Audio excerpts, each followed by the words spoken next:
The True Story of the Three Little Pigs by Scieszka, illustrated by Lane Smith.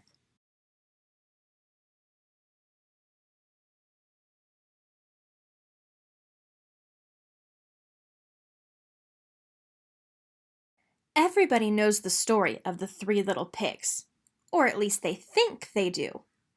But I'll let you in on a little secret. Nobody knows the real story because nobody has ever heard my side of the story.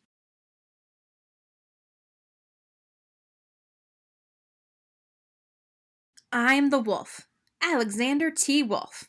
You can call me Al. I don't know how this whole big bad wolf thing got started, but it's all wrong.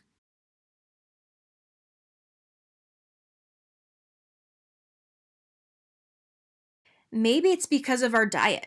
Hey, it's not my fault wolves eat cute little animals like bunnies, sheep, and pigs. That's just the way we are. If cheeseburgers were cute, folks would probably think you were big and bad too.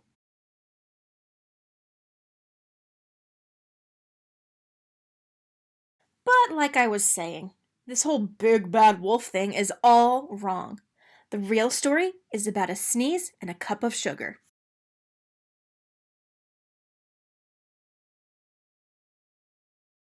This is the real story.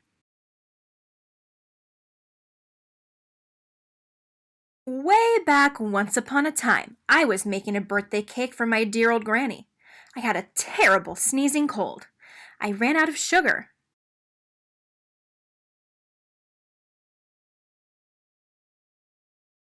So I walked down the street to ask my neighbor for a cup of sugar. Now, this neighbor was a pig, and he wasn't too bright either. He had built his whole house out of straw. Can you believe it? I mean, who in his right mind would build a house of straw? So, of course, the minute I knocked on the door, I fell right in. I didn't want to just walk into somebody else's house, so I called, little pig, are you in? No answer.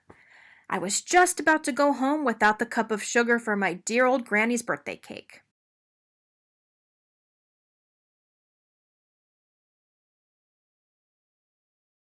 That's when my nose started to itch. I felt a sneeze coming on. Well, I huffed and I snuffed.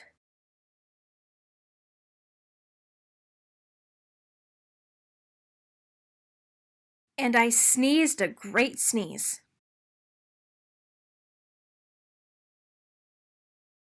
And you know what? That whole darn straw house fell down. And right in the middle of the pile of straw was the first little pig, dead as a doornail. He had been home the whole time.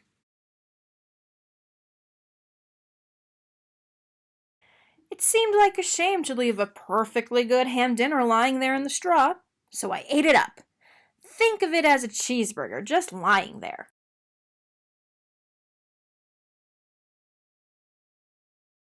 I was feeling a little better, but I still didn't have my cup of sugar. So I went to the next neighbor's house.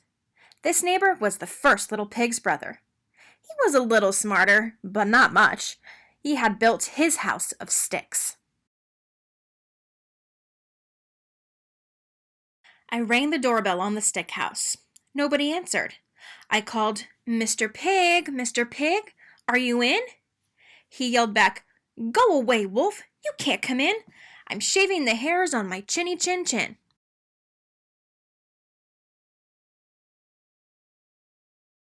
I had just grabbed the doorknob when I felt another sneeze coming on. I huffed and I snuffed and I tried to cover my mouth, but I sneezed a great sneeze.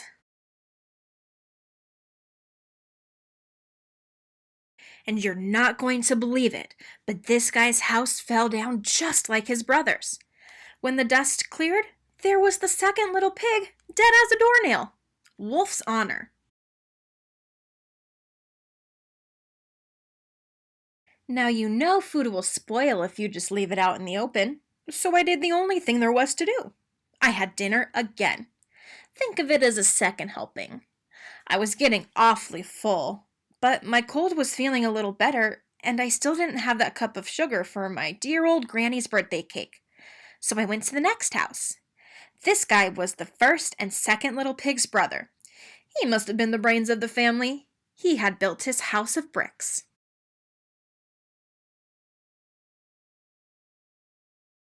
I knocked on the brick house. No answer. I called, Mr. Pig, Mr. Pig, are you in? And do you know what that rude little porker answered? Get out of here, Wolf. Don't bother me again.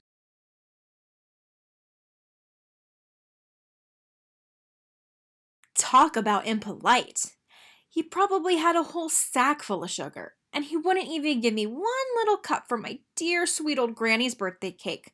What a pig. I was just about to go home and maybe make a nice birthday card instead of a cake when I felt my cold coming on. I huffed and I snuffed and I sneezed once again. Then the third little pig yelled, "And your old granny can sit on a pin."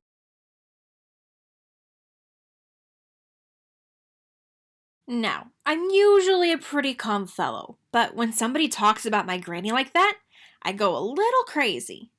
When the cops drove up, of course, I was trying to break down the pig's door, and the whole time I was huffing and puffing and sneezing and making a real scene.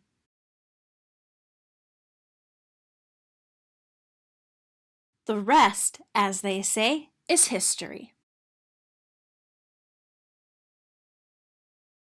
The news reporters found out about the two pigs I had for dinner. They figured a sick guy going to borrow a cup of sugar didn't sound very exciting.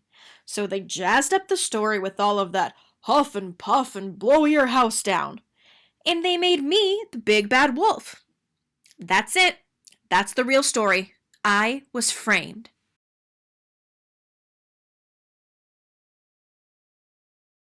But maybe you can loan me a cup of sugar?